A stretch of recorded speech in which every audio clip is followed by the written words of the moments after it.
Ok, bonjour, bonsoir. Bienvenue à vous tous. Je vais voir maintenant la notion de covariance, d'accord, le lien qui existe entre deux variables statistiques.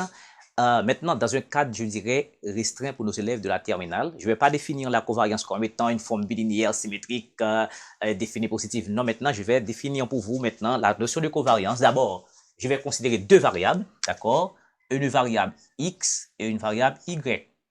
X va avoir comme modalité x1, x2, etc. en xn. Et puis y va avoir x1, alors y1, je m'excuse, y1, y2 jusqu'à yn, d'accord? Eh bien, comment on définit la covariance? Donc, on définit la covariance. La covariance de x et y, d'accord, notez cov x, y ou x, y comme ça, le réel,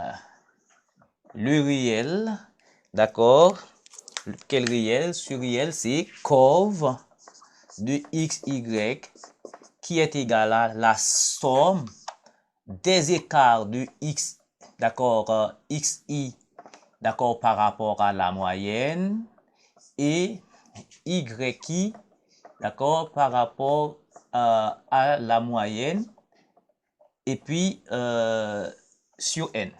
Voilà comment on définit la covariance. Donc, la covariance, tout ceci va nous donner cov de x, y.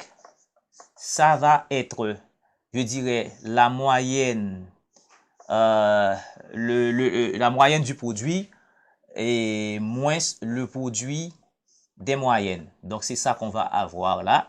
Donc, que l'on va démontrer. Donc, la covariance, d'accord, de deux variables x, y, ce sera la moyenne du produit moins le produit des moyennes. Eh bien, comment on va prouver ça? Preuve.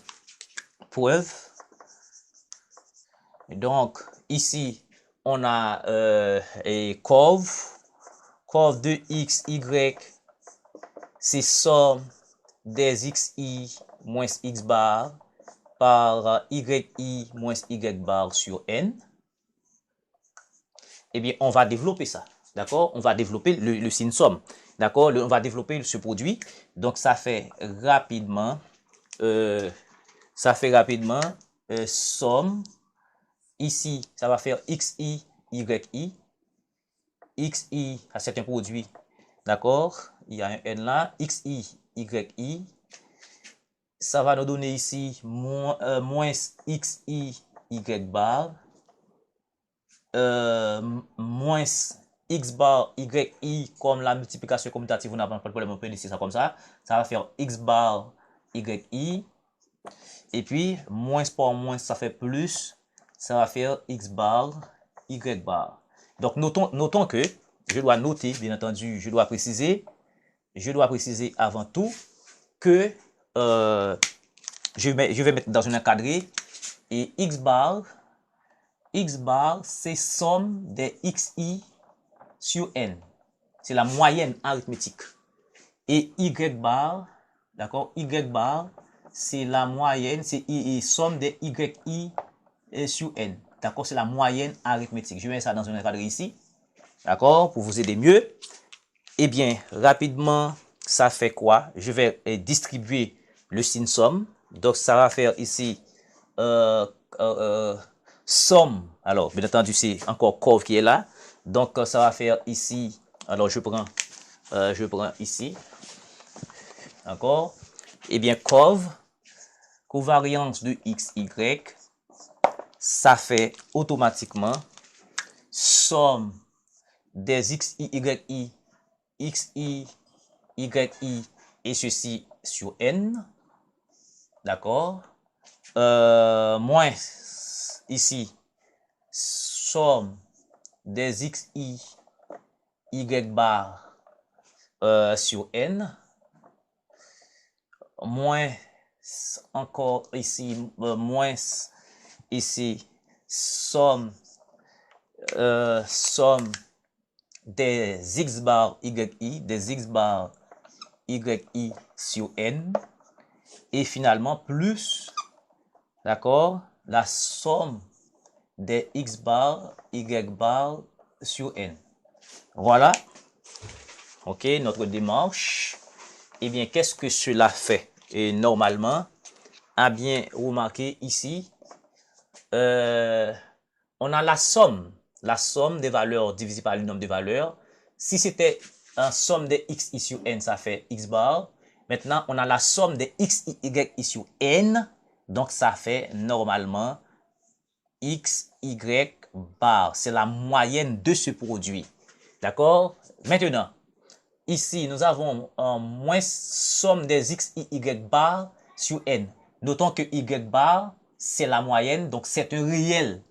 Puisque c'est un réel, je peux le faire sortir de la somme. Je peux dire c'est moins y bar, somme, d'accord, moins y bar, somme des xi, d'accord, somme des xi sur n. Tout comme ici, x bar, c'est un réel, c'est la moyenne arithmétique. Je peux le faire sortir de la somme. Ça va faire moins x bar, somme des yi sur n.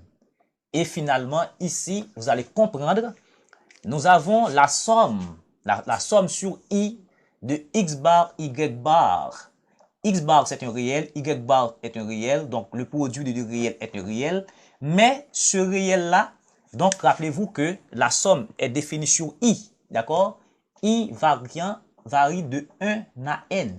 Maintenant, nous allons avoir x bar, y bar, d'accord? Une première fois, une deuxième fois, une troisième fois. On va avoir x bar, y bar n fois. Donc, ce qui va nous donner n x bar, y bar, le tout sur n. J'espère que cela pourra vous aider, d'accord, le développement. D'accord? Eh bien, rapidement, ici, xi sur n, la somme des xi sur n, ça fait quoi? C'est x bar. Donc, ça va faire x bar moins y bar, x bar. Et ici, la somme des yi sur n, ça fait y bar. Ça va faire moins x bar, y bar. La somme des x sur n, ça fait x. Voilà. Et enfin, ici, et n divisé par n, donc il ne nous reste que x bar, y bar. Maintenant, vous comprenez bien que la multiplication est commutative. Y bar est un réel. D'accord, la multiplication de deux réels, c'est commutative. Y bar, x bar, c'est x bar, y bar. D'accord? Donc, je peux dire, c'est x, y bar, moins, ici, je fais ça, et je fais, d'accord? Je permute la place de x avec x bar avec y bar. Donc, ça va me donner ici, moins 2 x bar, y bar, d'accord, plus x bar, y bar. Donc, ça fait automatiquement x, y bar, la moyenne du produit, moins 2 x bar, y bar, plus x bar, y bar, ça fait moins x bar, y bar. Voici donc la formule qui donne la covariance. D'accord? Voici donc la covariance, c'est la moyenne du produit moins le produit et des moyennes. Maintenant, ce qu'il faut retenir, c'est que justement, il y a des propriétés et si maintenant on a une covariance, d'accord, de x, y, ce sera covariance de yx.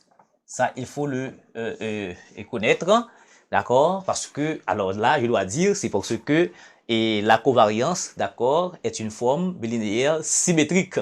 D'accord, covariance de xy, c'est yx. D'accord, si vous faites la démonstration avec yx, vous allez trouver la même chose.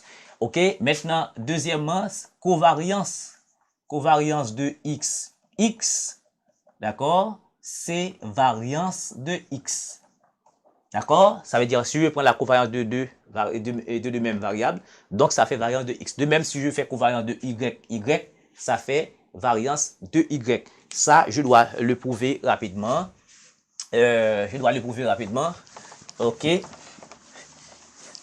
Regardez ici. Alors ça, c'est simple parce que c'est la même chose. Maintenant, ici, comment on définit la covariance? Covariance de x, y, c'est la somme des xi, x bar, par yi moins y bar sur n.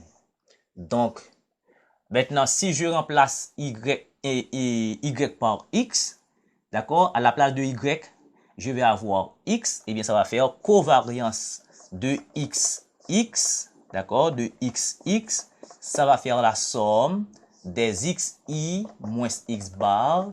À la place de yi, je vais avoir un xi, et à la place de y bar, je vais avoir x bar sur n. Donc, ce qui fait ici, xi moins x bar par xi moins x bar, ça fait la somme des xi moins x bar sur n, alors au carré sur n. Donc, ça, c'est quoi? Ça, c'était la variance. Or, somme des xi moins x bar, d'accord, au carré sur n, c'était la variance de x. Donc, ce qui fait que covariance de x, ça fait variance de x automatiquement. D'accord? Voilà. Après quoi, ce qu'il faut connaître, aussi, alors, il y a deux propriétés. Maintenant, ce qu'il faut connaître aussi, si vous avez la covariance, si vous avez la variance de x en plus y, ça fait, troisième propriété, ça fait variance de x en plus variance de y, d'accord, plus deux fois covariance de x, covariance de xy. Voilà une troisième propriété que je dois démontrer justement après ce cours. Donc, je viens de définir pour vous la notion de covariance, mais il y a aussi le coefficient de corrélation entre les deux variables. Coefficient de corrélation, je peux noter ça. Alors, coefficient, alors, je vais partir parce que ce sera important pour les élèves. Et coefficient de corrélation, d'accord, corrélation, c'est ça que je note un R. Ce sera covariance de x, y sur variance, écart type de x et écart type de y. Donc, notons que R est le coefficient de corrélation. D'accord? Alors, on doit chercher la variance de x et on prend l'écart type. On doit chercher la variance de y, on prend l'écart type. On prend la racine carrée pour trouver l'écart type. Donc, ça doit se trouver entre R, c'est quoi? Entre moins 1 et 1. D'accord? Donc, plus on s'approche de 1, donc on a une corrélation forte. Plus on s'approche de moins 1, on a une corrélation forte. Voilà le coefficient de corrélation. Maintenant, après, on va retourner pour voir, non seulement démontrer la variance de xy égale la variance plus y, c'est variance de x plus variance y plus 2 fois covariance de xy, mais aussi, je dois voir pour vous la droite de régression linéaire. D'accord? C'est ça qu'on appelle la régression linéaire simple. Merci beaucoup de suivre cette petite séance.